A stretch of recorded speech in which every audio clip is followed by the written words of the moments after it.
Welcome to Train Sim World 2, an immersive and highly detailed rail simulation featuring authentic routes and trains from around the world. You've just been awarded some action points. These are displayed in the top right corner of the screen and count towards your overall experience. It is necessary to be fully aware of the surrounding world. Practice by looking up, down, left and right.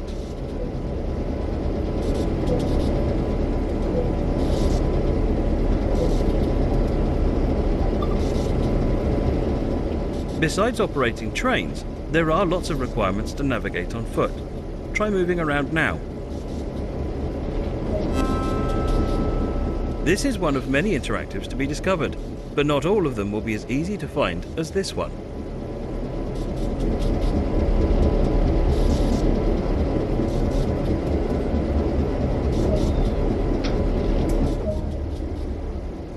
A lot of time will be spent operating trains, so when ready, sit in the engineer's seat.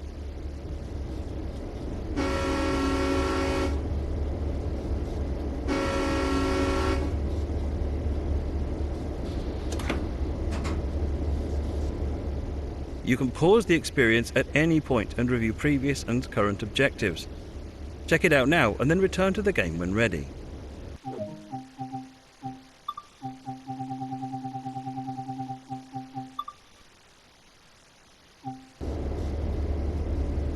A heads-up display has appeared on the right-hand side of the screen. This is a guide to all the critical information needed to operate this train. This is the speed display. The white needle shows current speed. The red marker indicates the maximum permitted speed. This is the direction display. An arrow will indicate forward, reverse, and neutral directions. This is the power display. A number will indicate what position the power control is in. These are brake indicators. They show the state of the various brake systems, allowing independent management of them. In the top right are the signal and speed limit displays. These feature an indication of what is approaching and a countdown distance to when they will come into effect. Some of these displays can be hidden via the settings menu for a more challenging experience. This train is ready to go. Pull the indicated handle towards you to get moving.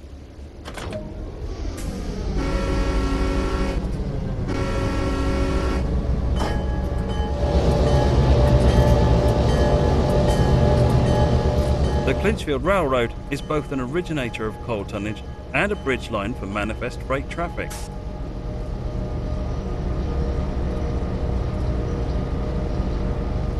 This locomotive is a classic electromotive F7 diesel electric.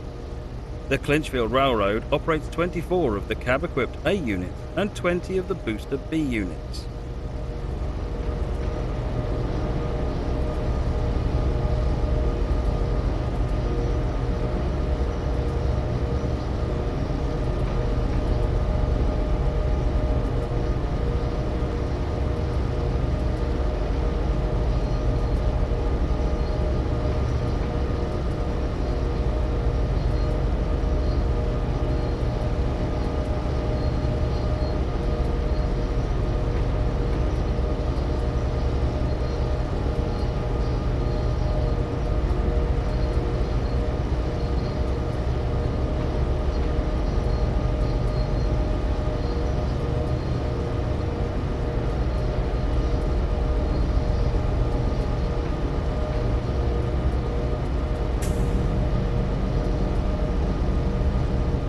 Train Sim World 2 allows you to ride and operate from a selection of camera views.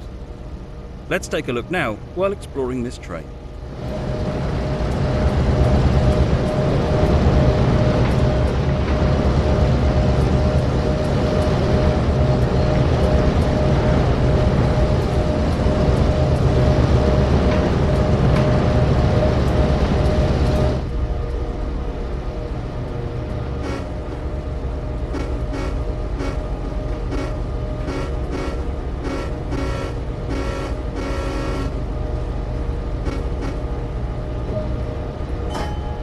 You've only explored a small area here, so let's take a look at what else there is to enjoy.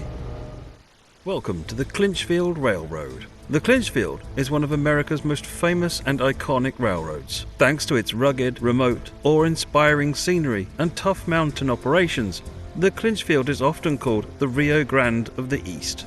The north end of the Clinchfield is in the heart of Appalachian coal country, and you'll be serving mines, tipples and loaders along the railroad's main line and branches. The Clinchfield is also a busy artery for manifest freight moving between America's Midwest and South. As an engineer on the Clinchfield, you'll face the challenges of steep grades and heavy tonnage. Along the way, don't forget to repair broken fences, clear fallen logs, refill fire buckets, and bag up spilled coal. Whether operating on the main line or working on the branch lines, you choose the pace. Welcome to the legendary Clinchfield Railroad.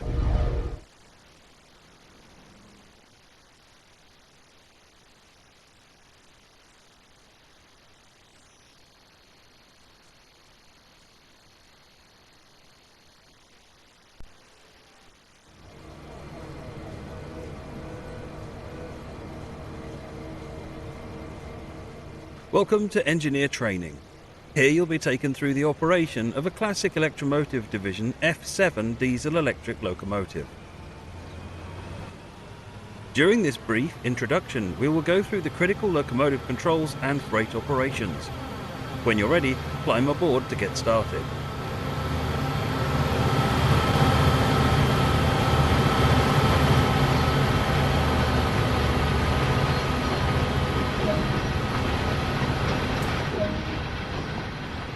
Take a seat in the engineer's position. This is where you'll be spending most of your time. The fuel pump will need to be closed to allow fuel to reach the locomotive. The engine is currently shut down and will need to be started before progressing. Press and hold the engine start button to activate it.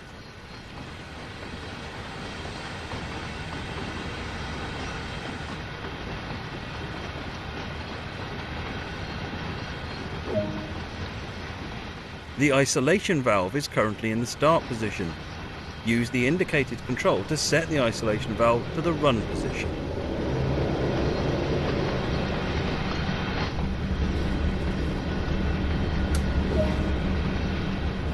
The rotair valve allows the operator to set the brake mode to match the required operation of the locomotive.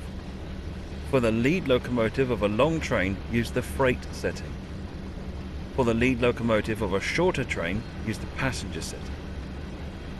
If the locomotive is a trailing locomotive, use the appropriate freight or passenger lap setting. If running as a light locomotive, the passenger setting is recommended for rapid brake response.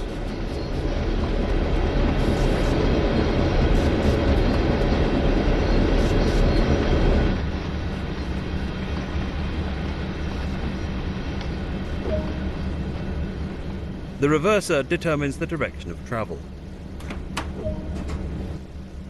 The transition lever is used to control the flow of the electrical current to the traction motors, which is set based on the movement the locomotive is currently performing.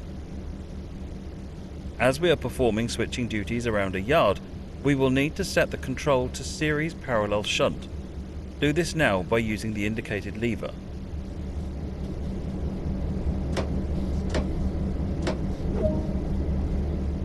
The unit selector is used by the engineer to specify how many locomotives are in the current lash-up. Use the indicated lever to set the number of locomotives in this formation. The generator field switch will need to be set.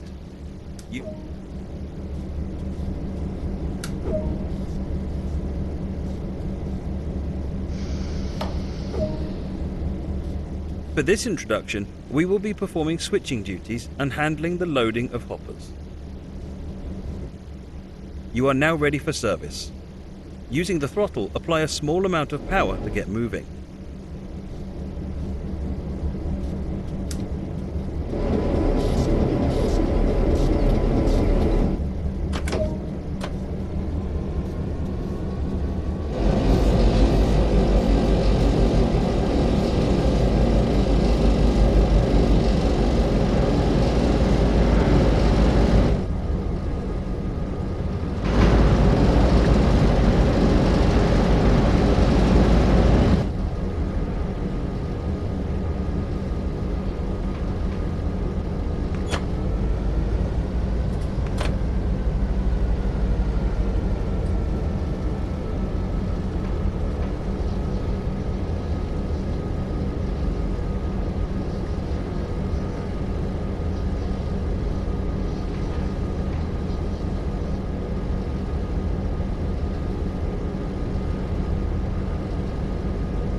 coasting.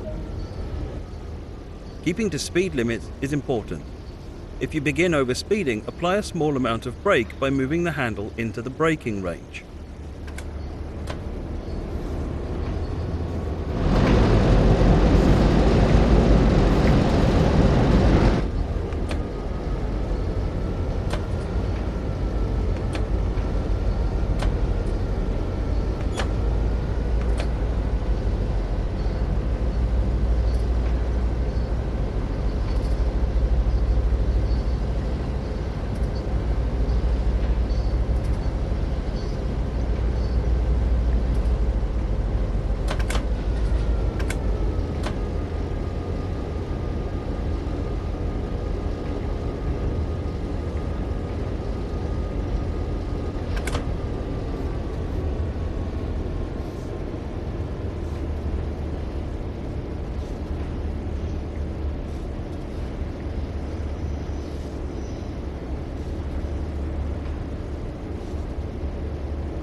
This yard features both manual and automatic switches. The manual switches will need to be set on foot before departing. Climb down now and make sure the switches are set to the correct position.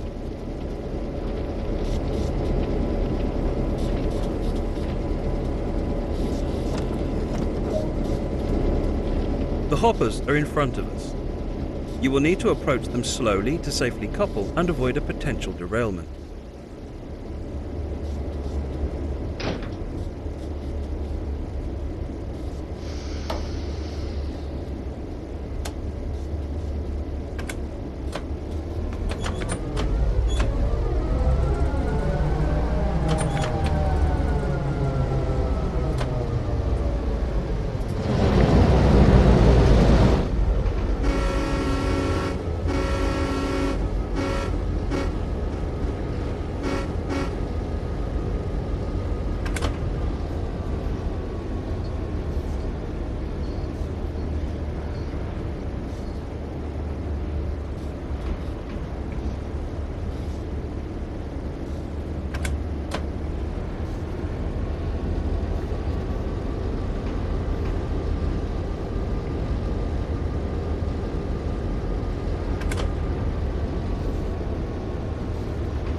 With the hoppers successfully coupled, your next task is to bring the cut of cars over to the tipple to begin the loading process.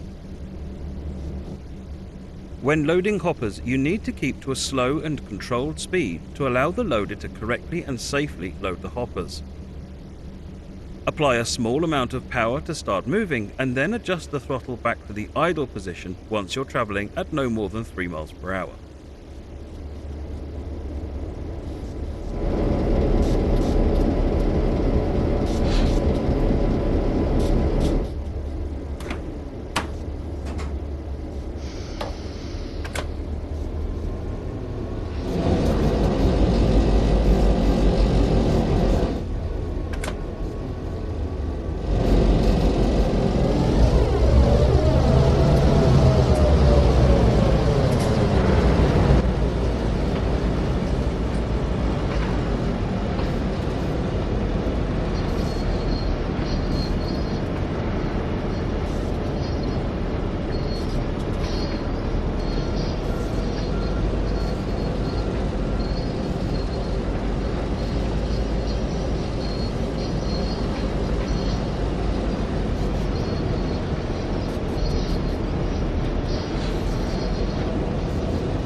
Nice job.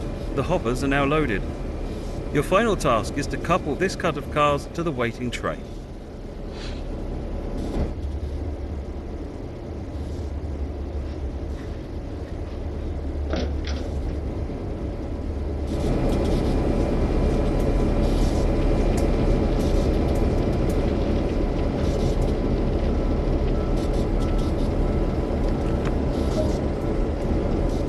You will need to contact the dispatcher before you can leave the yard. Contact the dispatcher and ensure you're given clearance before proceeding.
With the hoppers now coupled, you can uncouple the locomotive from the train.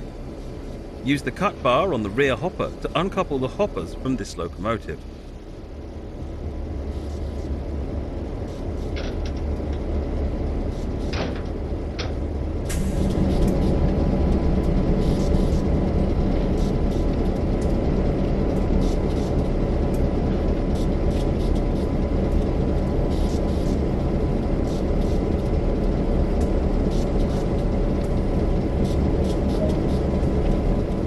Good job. That is all of the tasks that have been assigned to you for now. Bring the locomotive back to the yard for use later in the day.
Good work. That concludes all of the basics of operating this locomotive.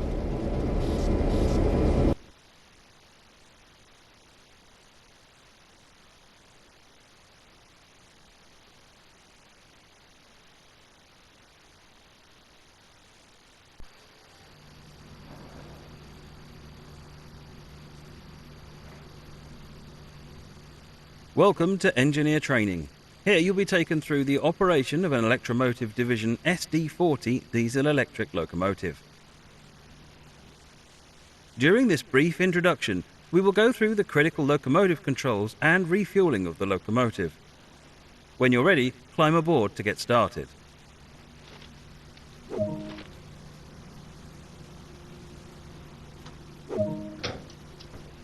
Take a seat in the engineer's position. This is where you'll be spending most of your time. The main circuit breaker is used to allow power to the locomotive. Use the indicated control to set it to the closed position.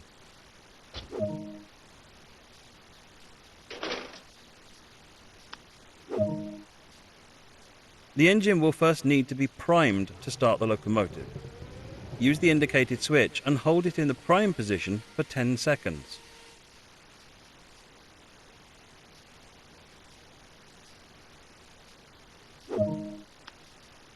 Now that the engine has been primed, it's time to start it up. Using the same switch as before, move it into the start position and hold it there for 5 seconds to start the engine.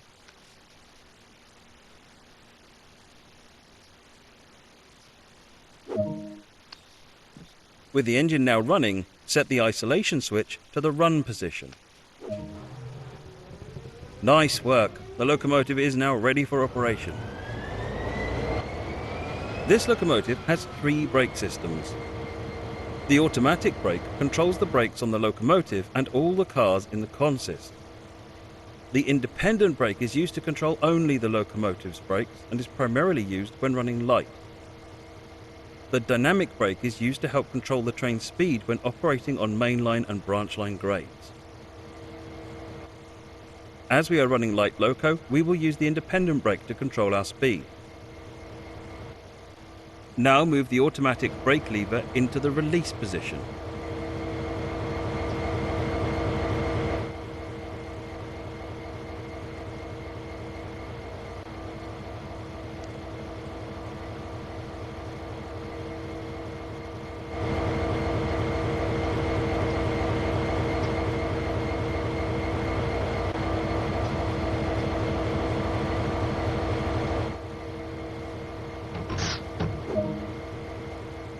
The cut-off valve will need to be set to the required position. Do this now by moving the cut-off valve and setting it to freight. The MU2A valve must also be set up to the required position. Move the indicated switch and set it to lead or dead. Activate the auxiliary systems as indicated.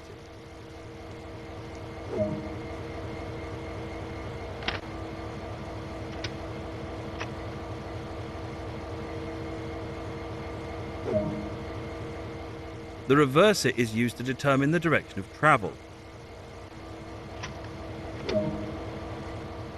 The selector lever allows you to move between power and dynamic braking modes. The B setting allows the throttle handle to control the dynamic brake, and the 1 setting allows it to apply power. Set the selector lever to 1 now. For this introduction, we will be moving this locomotive over to the fuel racks to refuel. This yard features manual switches which will need to be set on foot before departing. Climb down now and make sure the switches are set to the correct positions.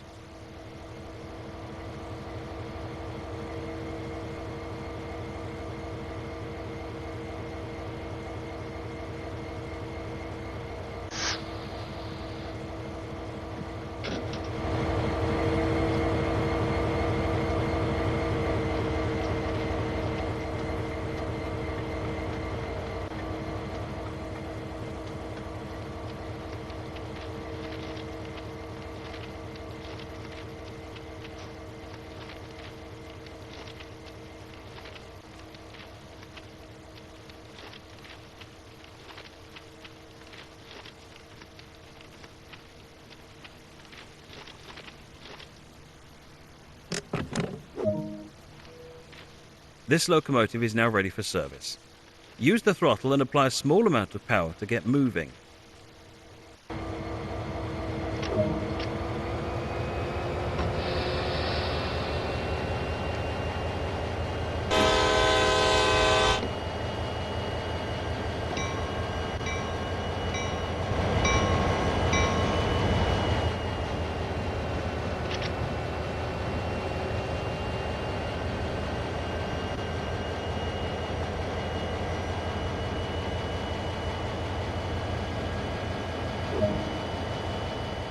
Coasting is a method used to efficiently maintain speed. Keeping to speed limits is important. If you begin speeding, apply a small amount of brake by moving the handle into the braking range.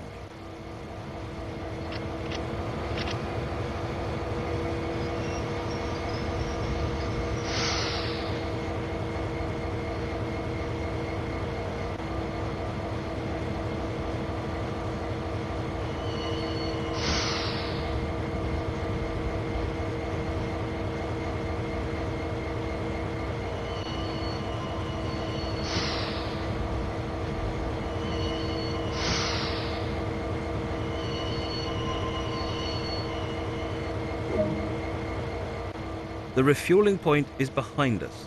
Make sure that the switches are set to the correct position and then reverse the locomotive to the fuel racks.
With the locomotive now positioned next to the fuel rack, you will need to prepare the locomotive for refueling. To begin, open the fuel cap to allow access to the locomotive's fuel tank.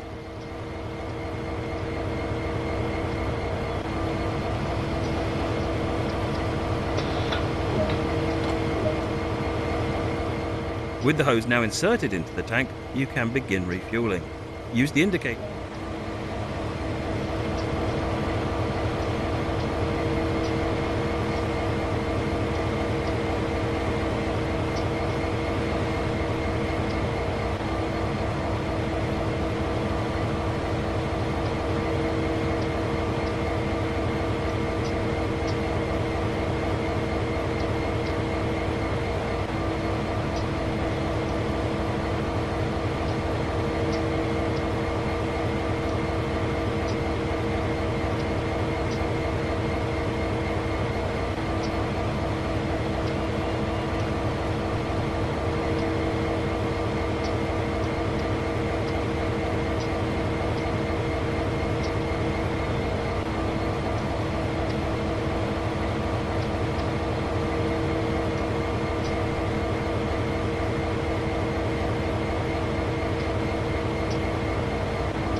Nice work. The locomotive is now fully fueled and ready for service.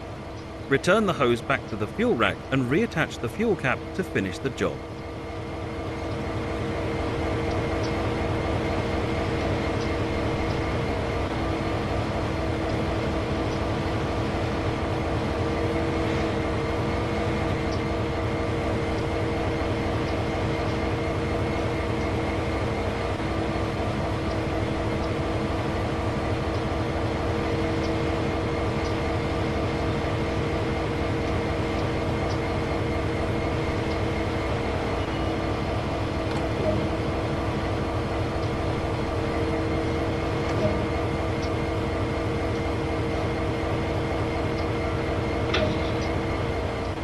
Good work. That concludes all of the basics of operating and refueling this locomotive.